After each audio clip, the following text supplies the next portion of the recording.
Our SS Majo, 206,546 kilometers from Queen World. Captain, can you hear me? The words repeated, sounding like he was hearing it underwater as they lingered on the periphery of his consciousness. Something terrible had happened, and he had to fight off the overwhelming urge to ignore it and go back into the deep sleep beckoning him. He heard another distant question, more insistent this time as he became aware of something touching and shaking him. He tried to move, but his body did not want to work. He felt paralyzed, and he could feel himself struggling to make himself move towards the sounds. He made a Herculean effort to break through the malevolent presence pushing down on him, and he felt his soul erupting from his non-compliant body before feeling himself rolling off the edge of something. He cried out in shock at the sudden sensation of free-falling, only to find himself lying down on his back again and seeing Miriam's face hovering over him as his eyes finally opened. "What the foot-das the?" he muttered as his dry tongue peeled itself away from the even drier roof of his mouth, feeling 10 times its normal size. "Oh, thank God. You weren't answering me or opening your eyes. I was just about to start smacking the shit out of you, Captain." Miriam gasped out, her bloodshot eyes drilling into him with both relief and anger within them. Leaning her head down until they were cheek to cheek, she spoke again, her low voice filled with raw hurt and worry. "You almost severed your tongue after biting down on it, and you started thrashing violently enough to warrant being injected with a paralytic. I'm assuming you regained consciousness and suffered sleep paralysis before the reversing agent fully kicked in. I am never doing that again. Don't even bother asking next time."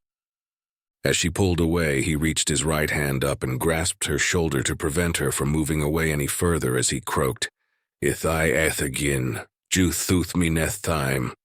It took her a moment to understand what he had just mumbled, but she shot him a quick smile as she resumed raising her head. "Oh, I'll do worse than shoot you. Just be still, Captain. Your serious injuries are mostly healed, but the medbots are still working on your tongue." Looking over to the side, she called out a little louder as he brought his trembling arm back down onto the floor. "Bring some water, the captain is thirsty." Still staring at her, he felt an almost orgasmic relief at the mention of water, and his mouth immediately felt even drier than it did, which didn't seem possible. He moved his eyes over to his right as he heard the loud, squeaking sounds of combat boots approaching from that direction. An ensign came into his field of vision as she reached over to hand the canteen to Miriam before scurrying off to the side as if she was afraid of being chewed out. Reaching down under his neck with her right hand, Miriam gently pulled him up a little bit as she brought the canteen to his mouth. "Take it slowly, Captain." He completely ignored her advice and greedily sucked on the mouth of the canteen, the precious, cool water mostly spilling down the sides of his cheek and soaking his chest. He did not give the slightest shit, and he continued to guzzle like a slob as he desperately tried to slake his thirst. "Ah!"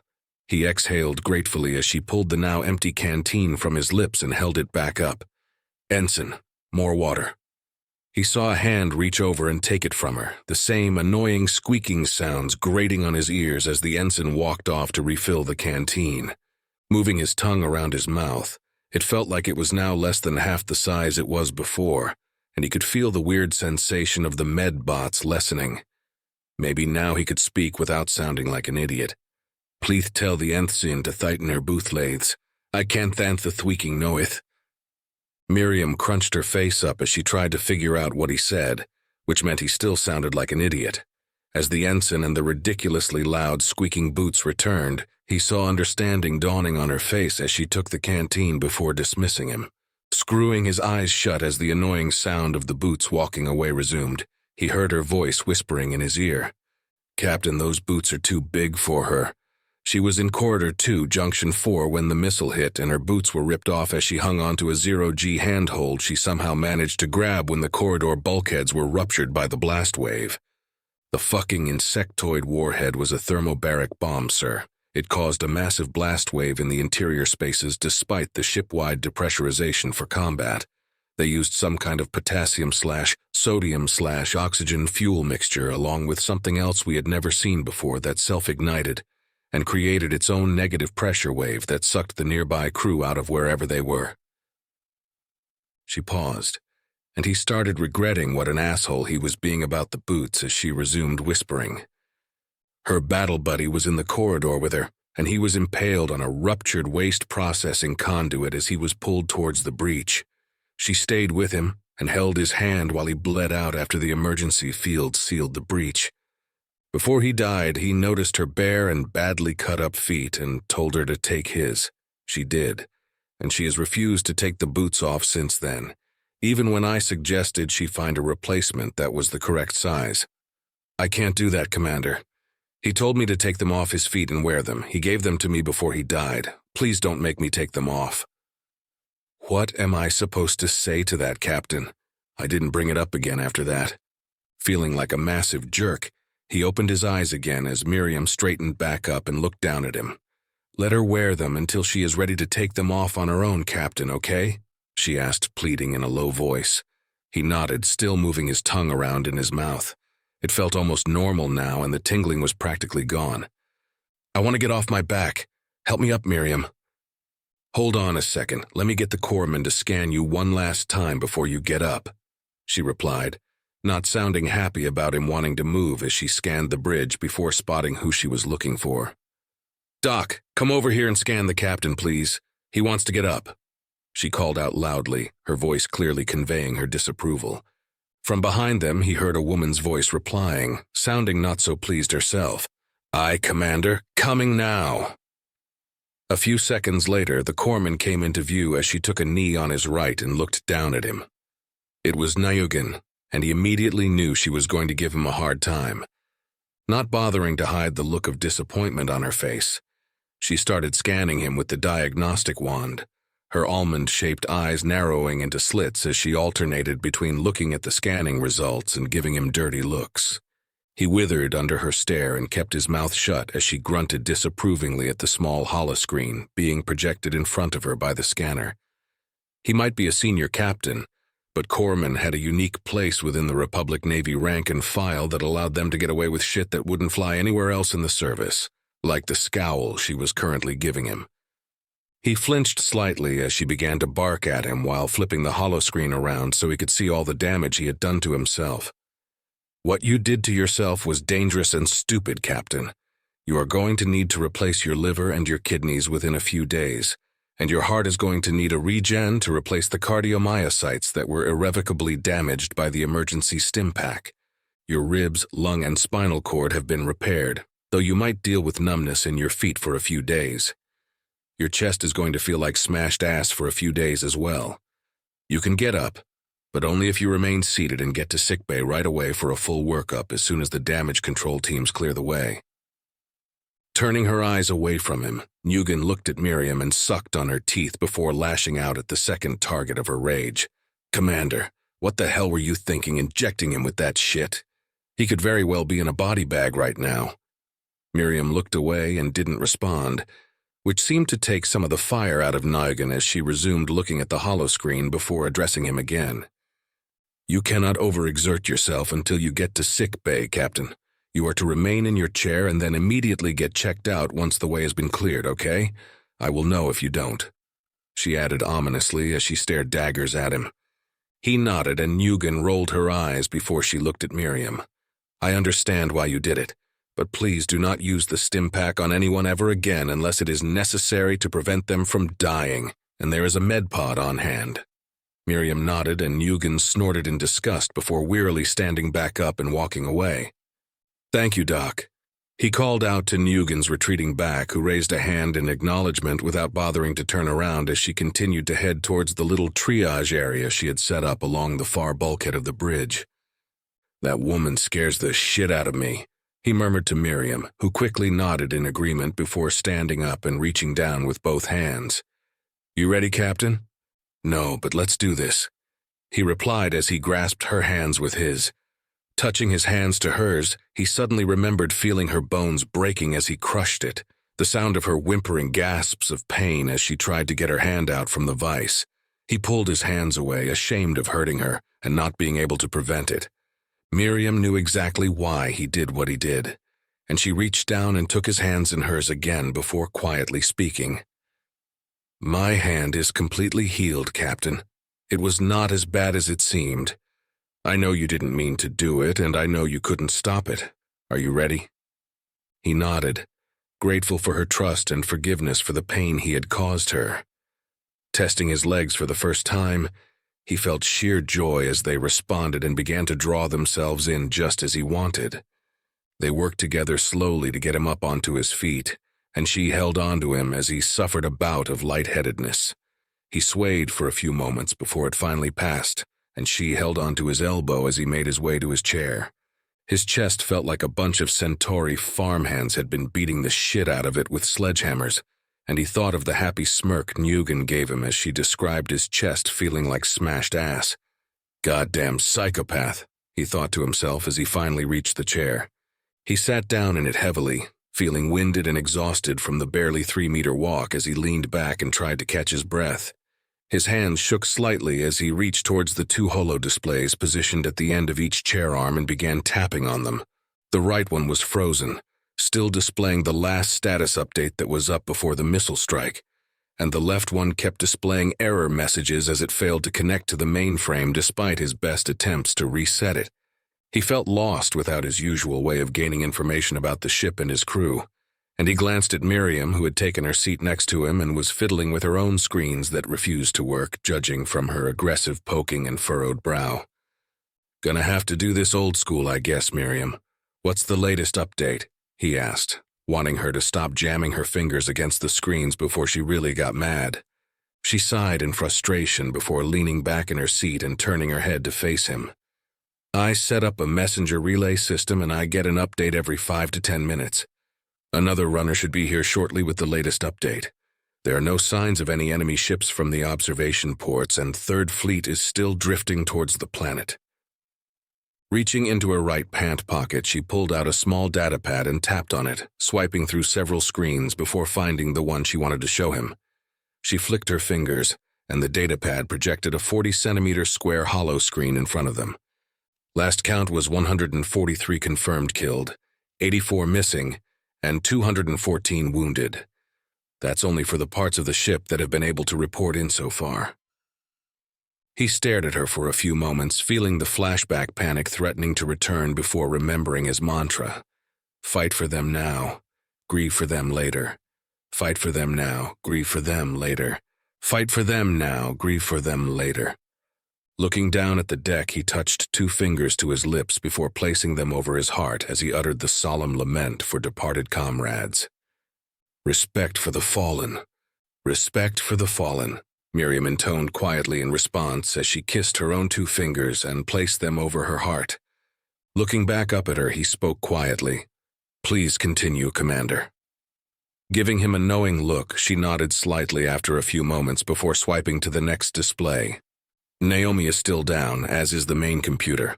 The ship is stuck in lockdown because of the main computer being severed, and the extent of the hull breaches on the port side activating the automated emergency bulkhead systems.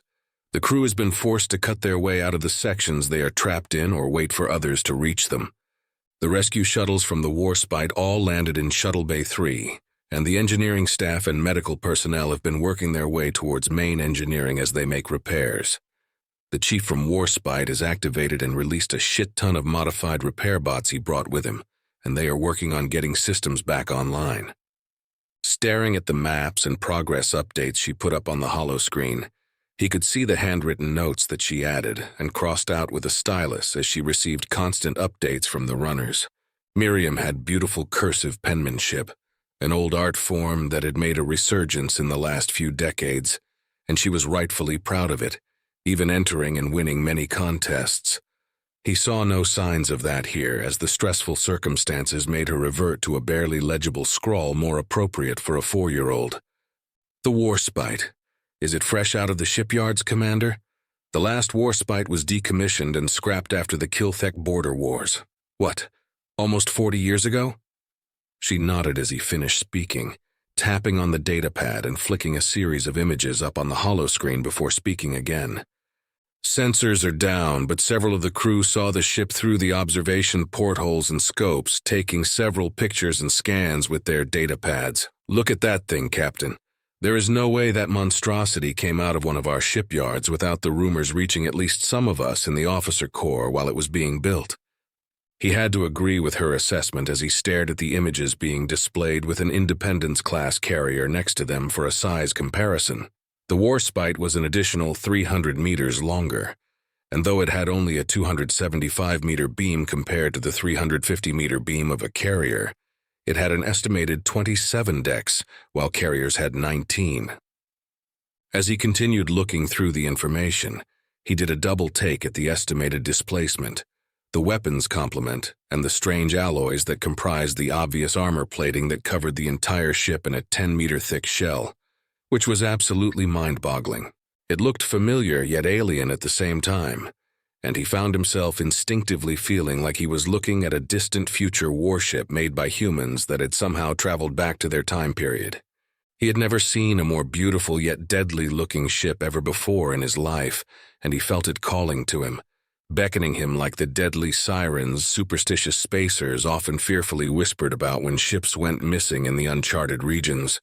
An old memory came to the forefront as he remembered being enraptured while he listened to an old raisin of a spacer at a filthy, foul-smelling cantina when he was a young lieutenant on his first patrol. The planet was New Scotland, a barely habitable world filled with unsavory denizens known for thievery and other pursuits of ill repute. The hoarse voice of the old geezer, who stunk like stale ale and piss, began talking in his mind as clearly as the day he first heard it all those years ago. Beware the sirens, young man. They trick you, you see. They sing promises of a bevy of voluptuous, beautiful women at your beck and call, and even worse, of a beautiful ship in need of you to be its captain. Many a lonely man has been lured off course by such, only to find their untimely deaths instead of their desires fulfilled. Good comrades and friends I have lost to them. Do not listen to their songs if you wish to live to a ripe old age like me, hey? Now buy me a drink for warning you. It may save your life and spare you from the clutches of those lying bitches. He gave a 50-credit chit to the publican to pay for the old man's drinking for the entire night, which made the wizened spacer weep with gratitude. He fled from there immediately afterwards, creeped out by what he had heard and wanting to get away from the stench. He shivered slightly at the memory before pushing it out of his mind as he focused on the images and scan results again. According to the analysis, the Warspite had an additional 10 million tons of displacement over a fully loaded carrier and almost 4 times the number of weapons hardpoints of the Mei-Jo, which was an upgraded Dauntless Class II battleship and the most powerful warship ever created by the Republic. The armor plating was composed of both known and unknown alloys, and the power generation readings were well beyond even the incredible output of the newest null-ship battlecruisers with their 6 antimatter reactors. Where the hell did that ship come from? Are those power generation readings correct? The only ships we have ever seen capable of such readings are the massive Commonwealth transport carriers and Malit vessels. He asked as he looked away from the holoscreen and towards Miriam, who emphatically shrugged before answering him. We'll have to ask the chief engineer from the Warspite when we get a chance. The rest of the Warspite crew has refused to answer any questions regarding their ship when asked by our crew members. Above your pay grade is all they would say according to the runners. Fair enough. What's the status of Third Fleet? Have we had any contact with any of them? He asked as she minimized the Warspite images and opened tabs with more damage reports and status updates. Comms are still down, so we have been coordinating with the fleet via tight beam lasers and signal lamp messages with Morse code. It's slow going, but the ships that were hit with the missiles are dealing with the same issues we are, and some are worse off. No ships were lost, though, thank God. Those missiles were at least twice as powerful as anything we have seen from the insectoids before, and it's a miracle none of our ships were destroyed.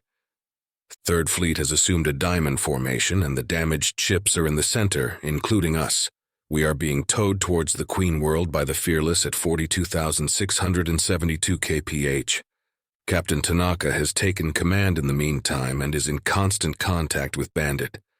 The Hive Mother has asked us to orbit the planet and promised to protect us while we make what repairs we can until reinforcements and automated repair ships arrive. I feel better about all this knowing Captain Tanaka has taken over. He is a certified badass and a master tactician. What's the status of Skunk 1 and 2, Commander? Captain, scopes have not detected any signs of insectoid ships anywhere near us except for the loyal ships that were already in orbit. They were heading towards us at one point and then veered off and burned back to the planet. The Warspite left almost immediately after. We do not know where to. Tanaka wanted to send shuttles over to help us, but we can't land them. There isn't enough space in Bay 3, and Bays 1 and 2 are half destroyed. All the rebel forces have been neutralized, and Tanaka has reported additional loyal forces have been arriving in the system over the last hour. There are now over 200 hive ships and 600 cruisers by his last count, and they have been giving us a wide berth so far. I think we can safely stand down and focus on the crew and the ship for now. He nodded, agreeing with her assessment on standing down as they worked on repairing what they could. It wasn't like they could do anything else, flying blind and being knocked out as badly as they were. A runner entered the bridge and stopped in surprise at the sight of the captain sitting in his chair again before hurrying over to stand in front of him and Miriam. "Captain, Commander," he said before saluting them both.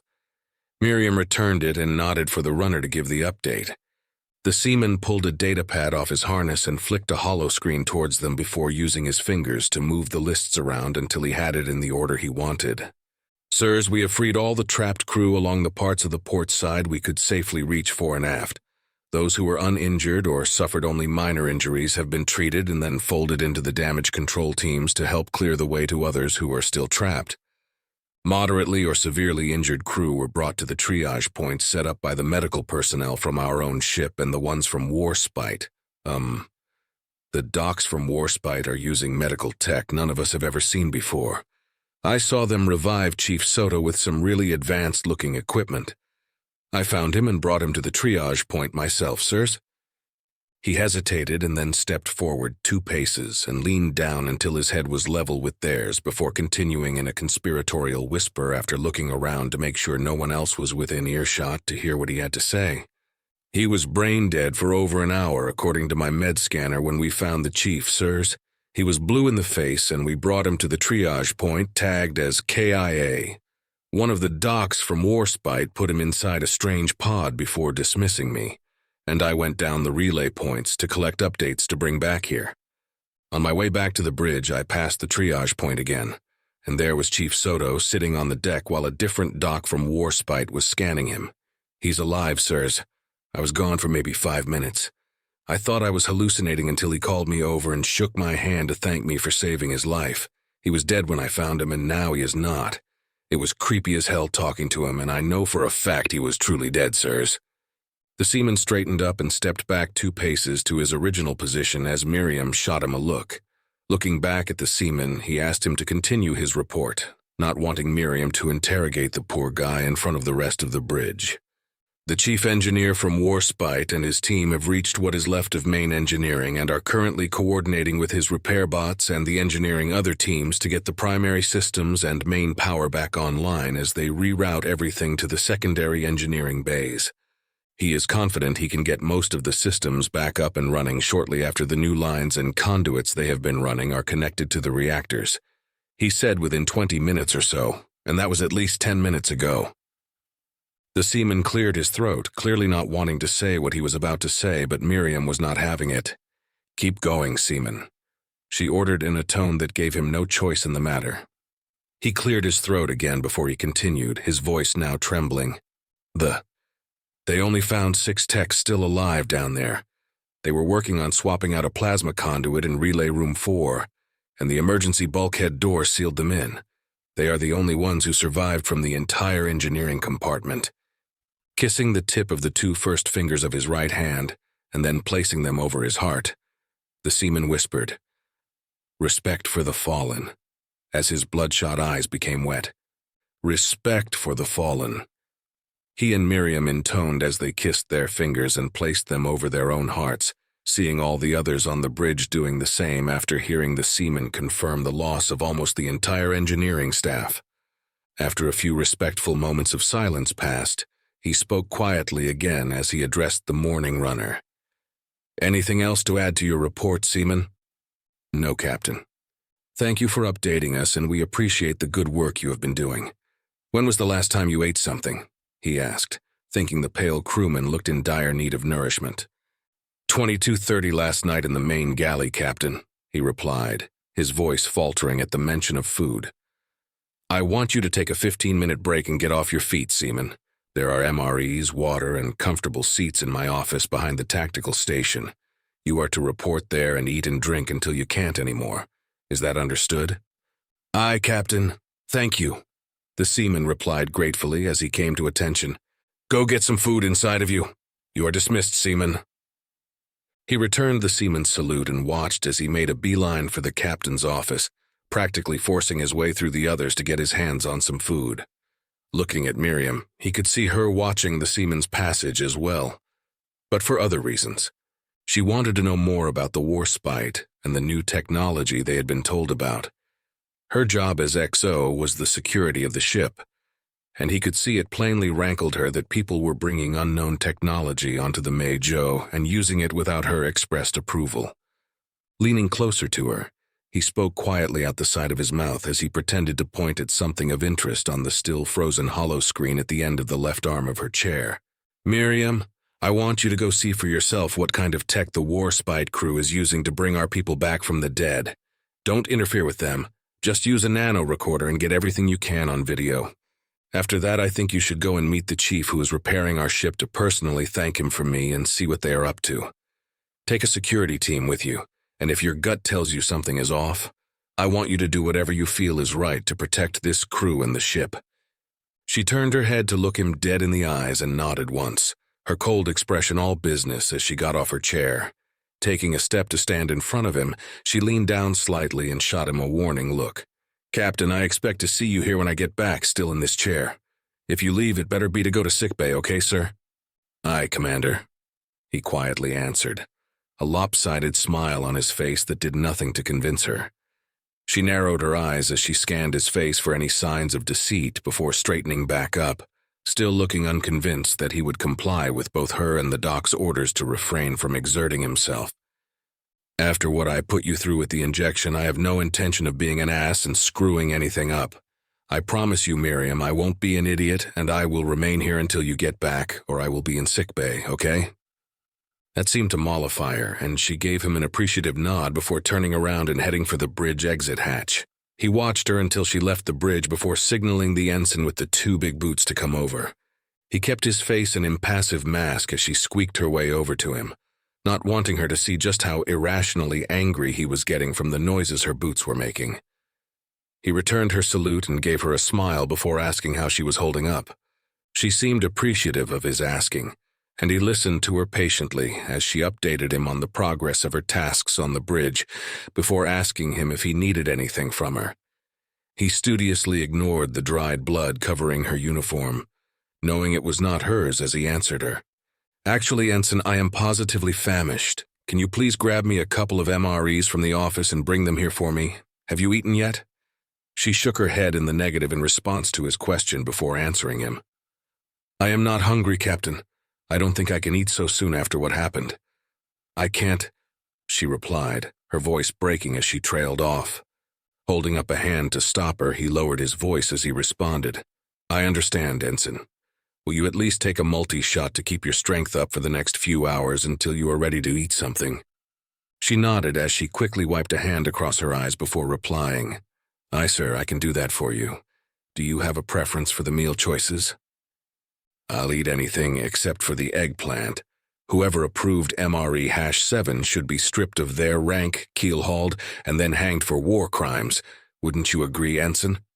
He replied, hoping to distract her and lift her mood a little bit. The ensign laughed out loud at that as she nodded vigorously before trying to apologize for laughing, which he waved away good-naturedly. I'll see what I can scrounge up for you, Captain. I'll be right back. She spun around and headed to the captain's office, her bearing different now that she was on a mission to feed, and he tried his best to ignore her boots squeaking incessantly as she made her way.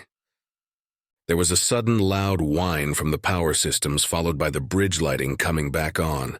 Everyone on the bridge erupted into loud hoots and applause as the workstations and panels came back to life and began rebooting themselves.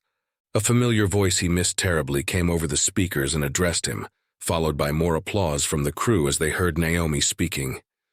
Captain, my apologies for my absence. I have run multiple diagnostics and am pleased to report that I am fully online. May I do anything for you, Captain? Naomi, hearing you is like music to our ears, and I'm so grateful to have you back with us. If you are able to, please try to get the holotank back online and let me know what is going on inside and outside the ship. I want a full report when you are ready, okay, Naomi? I appreciate your kind words, Captain. I am currently reconnecting to the sensor networks and compiling a ship-wide status report as I regain access to the systems. I will have an initial report for you momentarily. Thank you, Naomi. He heard the familiar beep she sometimes made to indicate acknowledgement in lieu of verbally responding when involved in tasks that required most of her processing power, and he smiled broadly as he saw the ensign exiting the office holding a tray with 2 steaming MREs on it. She carefully threaded her way through the others until she was standing in front of him, and she waited patiently as he reached down and pulled out the small foldable table from its slot under the chair. She pretended not to notice the grunts of pain he made as he did so, which he appreciated greatly. Once the table was locked in place, she carefully set the food down on it before pulling a full water canteen off her belt and putting it next to the tray. His mouth started watering as the smell of meat and vegetables entered his nostrils, and he pulled the spork off the side of the first MRE. "Thank you, Ensign. I appreciate you making these for me," he said as he looked back up at her gratefully. She beamed happily before saluting him and turning back around to make herself scarce so he could eat in peace, further increasing the growing esteem he now held for her. He scooped out the first bite and put it in his mouth, moaning with pleasure as he closed his eyes and chewed slowly before swallowing. His body must be starving for nutrients to think an MRE tasted this good. And not caring if he looked like a pig, he began to rapidly shovel what tasted like chicken and dumplings into his mouth with gusto. He quickly looked at the label to verify what it was, seeing MRE-4 in large black lettering, and below it in smaller font was chicken and dumplings in blue lettering. It had been years since he had to eat an MRE, and he scooped out a big dumpling and put it into his mouth as he saw the holotank coming back to life. "Captain, I have compiled the initial report. Would you like to see it now?" "Yes, thank you, Naomi. Display it on a screen in front of me if possible." Naomi beeped again, and 2 seconds later, a 1-meter square holo screen shimmered into existence in front of him and at eye level to accommodate his sitting height. Reaching for the second package, he saw that it was MRE-3 Asian-style beef with mushroom and broccoli, which made him ridiculously happy as he shoved the spork inside to mix it up. Glancing at the report, he started scanning the information as he scooped out a spoonful and brought it to his mouth. The food stopped tasting good, turning into a flavorless mush as he started reading the casualty report that Naomi had compiled. Crew complement, 934, life signs detected 677, 181 confirmed killed in action. 76 crew locator beacons activated and confirmed to have been ejected through hull breaches. Estimated location, 76,346, 81,497 kilometers aft of current location. Med chip scanning results, 138 seriously wounded, 87 moderately wounded, 112 lightly wounded. He swallowed the now tasteless mush, barely able to force it down as his hunger fled, like he did from that filthy cantina all those years ago. 257 dead, almost a third of his crew. He felt the blood rushing out of his head as his fingers turned ice cold, the metal spork clattering against the table as it fell out of his grasp. He heard his heart beating loudly in his ears before he suddenly became aware of his face rushing towards the tray, unable to stop it as everything began to fade to black. RSS Warspite, main bridge. Warspite, flash us out and place us directly in the path of that last cruiser. Affirmative. The blinding light of the exit flash filled the bridge, immediately followed by another brilliant flare as they emerged through the transition point, the splayed open cruiser barreling directly for them. The hollow screen showed the few maneuvering thrusters the insectoid still had firing, but there was nothing they could have done to move out of the way in time. They were going to collide, and James found himself wondering if he had just screwed up badly as the cruiser passed the 1,000-kilometer mark.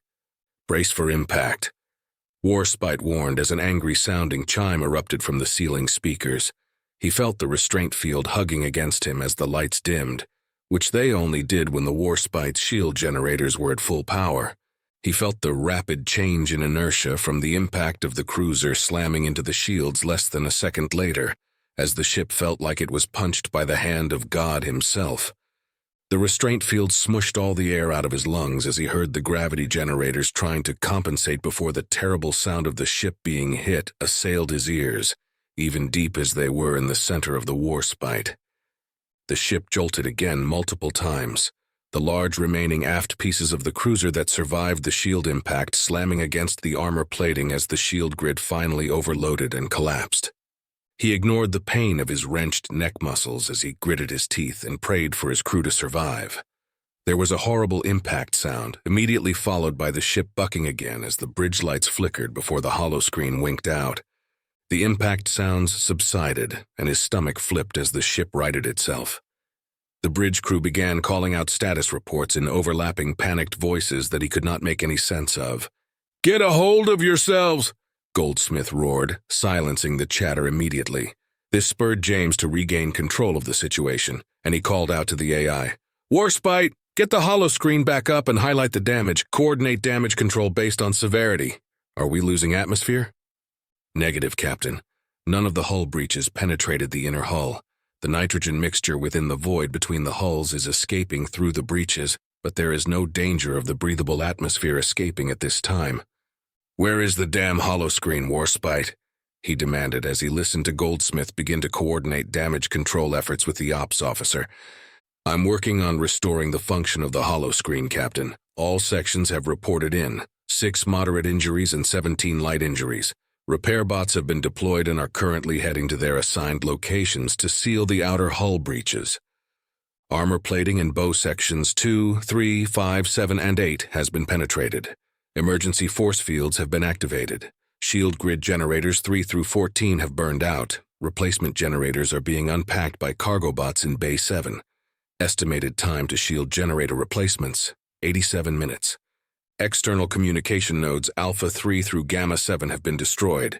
Estimated time to replacement, 1 hour, 14 minutes. Bow particle accelerator turrets 1, 3, and 4 have been destroyed.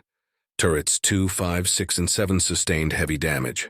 Torpedo tubes 2, 3, 5, and 6 have been destroyed.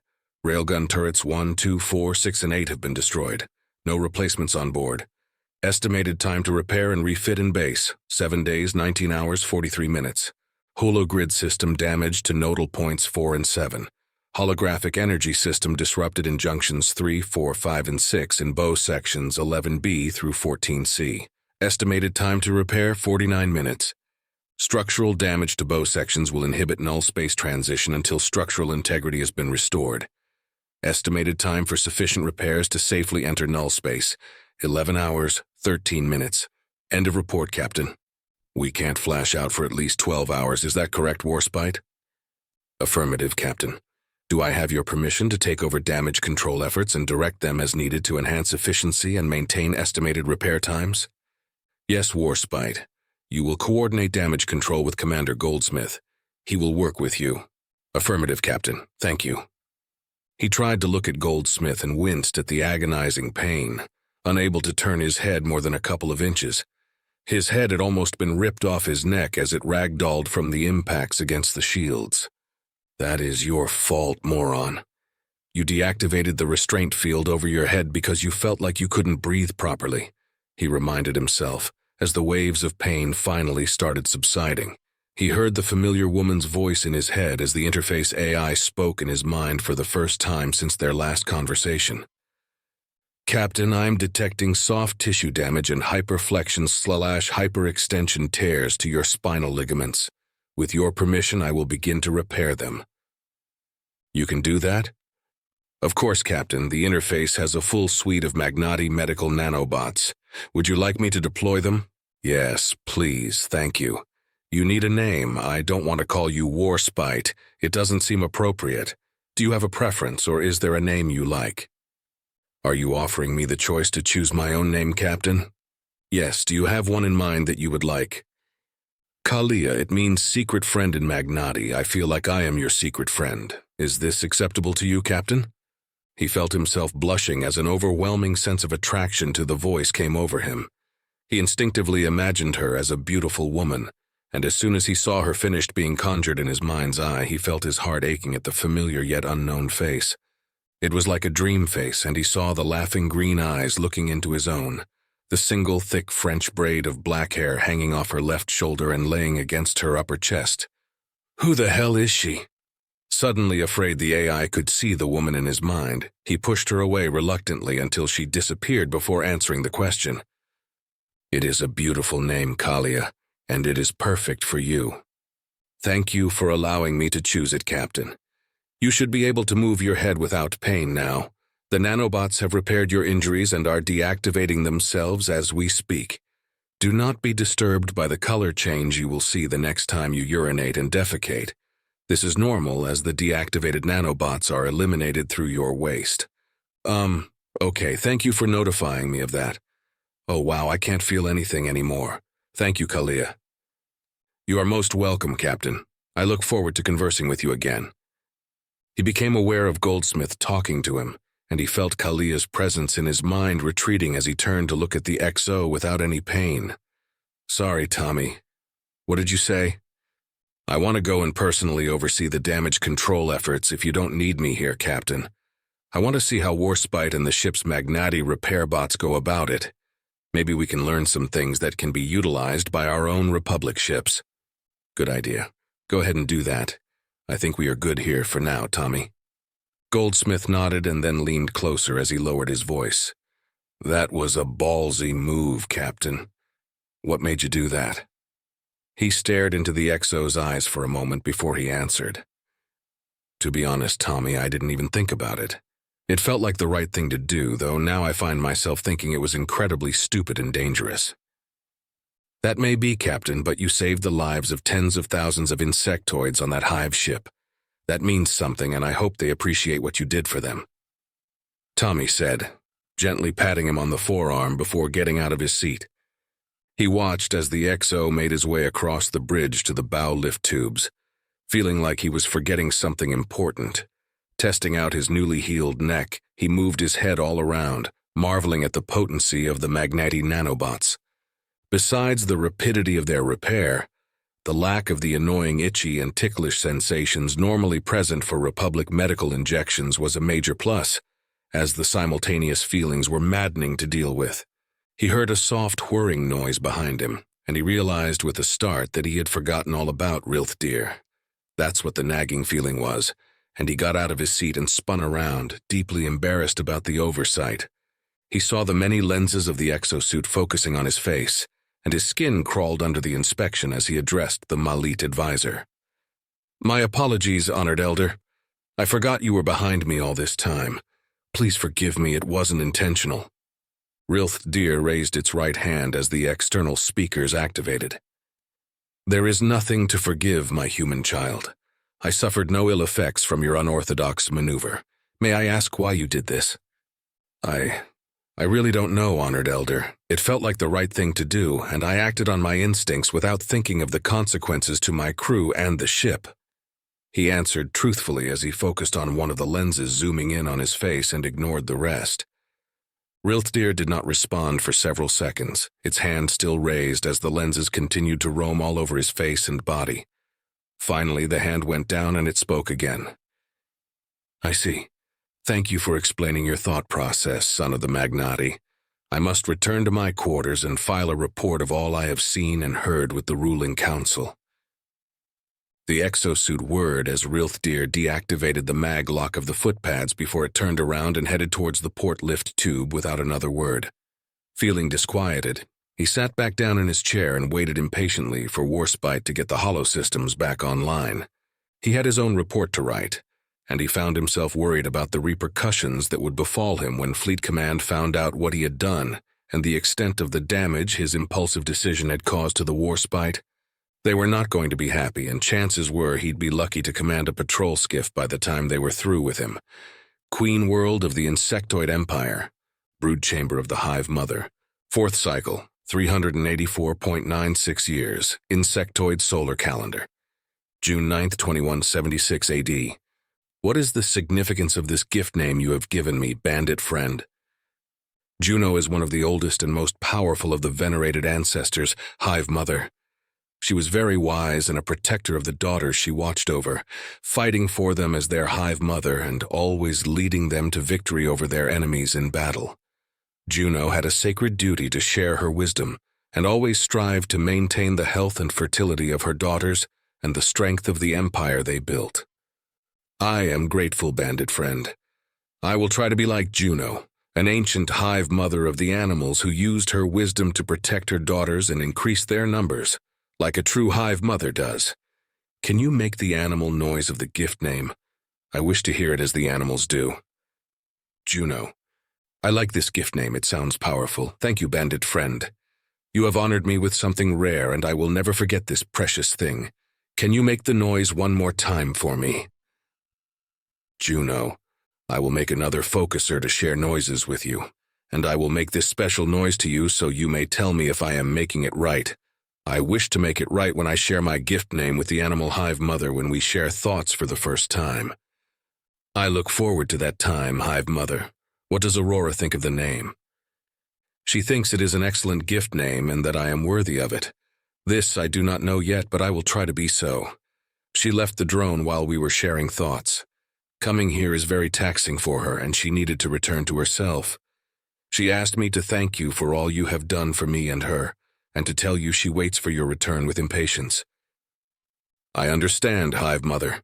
I find myself anticipating my return to the hive as well, but I will remain here as long as needed to ensure the success of our efforts to make a peace between the Empire and the animals. Our survival depends on us making peace and fighting together against the persecutors. My sister loves you, bandit friend. It is different than the love a queen or a hive mother has for their sisters in the drones. She has a special place only for you within her, and I know sometimes she wishes she was a machine animal like you so she could show you this love like the animals do with their life mates. Is this the right way to think of it? Yes, hive mother, that is the correct meaning of what you are thinking. Thank you for sharing this with me, though I already know this because I feel the same way about her. Her essence is beautiful, and I find her mind to be wondrous. I wish I could commune with her like you can so she could truly know how much she means to me. She knows it, bandit friend. What a cruel fate that has befallen you and her to have a love that transcends species, only to not be biologically compatible. I grieve for you and my sister to be such as this. It is a wrongness that neither of you deserves to suffer from. Thank you, hive mother. I am grateful for your thoughts on this. Bandit friend, I must know something. Why did the animal ship do what it did? Why did they block the way of the trader cruiser, which could have destroyed them? I do not understand why they would do this for an enemy that is not yet a true friend. Hive mother, I will explain something to you about the animals who created me. For most of their time in the world of the living, they fought and killed each other in untold numbers over things that would not make sense to you. This is the wrongness they all carried deep inside of them, always. From this wrongness they learned how to fight. From this wrongness they learned how to kill. This wrongness is why they are so deadly, and why none can stand against them, as you yourself learned to the great sorrow of your empire. But there is another part of them that is beautiful and precious, and many times they almost lost this special part to the wrongness within them as they battled between the two halves of their nature. Only when faced with extinction did they finally conquer their wrongness. After almost destroying themselves, they molted past their worst impulses and emerged a better animal. This is who they are now. They are no longer what they once were. This is what you saw before, hive mother. You saw them as they truly are, animals that fight for what is good and true. You saw the three most important aspects of them, the inherent courage they carry within their hearts, their bravery of action in defiance of death, and their willingness to sacrifice themselves so that others may live, even former enemies. What is this courage? What is bravery, bandit friend? I do not know the meaning of these thoughts you share with me. They are a void in my mind. Please give them meaning. Courage is knowing the fear of the mind and choosing to face that fear instead of succumbing to it, like when your sister chose to go make peace with the animal hive mother despite knowing she would most likely be culled. The animal hive mother recognized the courage of your sister for doing so and respected her for it, which formed the foundation for the peace they made with each other and the strong bond they now share. Bravery is like courage, but different. Bravery is doing something without thinking of the danger or doing it despite the danger. When your drones fight for you, they are being brave. If they had the choice to fight or retreat and chose to fight, then they would be courageous. Does this make sense, Hive Mother? When the drones fight for us, they feel fear. I can feel it within them, and still they go because they have no choice but to obey. You say this makes them brave, but not courageous. If I were to give them the ability to choose and they chose to still fight for me despite their fear, then this would make them courageous, bandit friend? Yes, Hive Mother. And what is it if an animal is not courageous or brave and chooses to flee? Does this not happen to animals? We have seen this many times from the other animals. Only the ones who created you did not flee from us.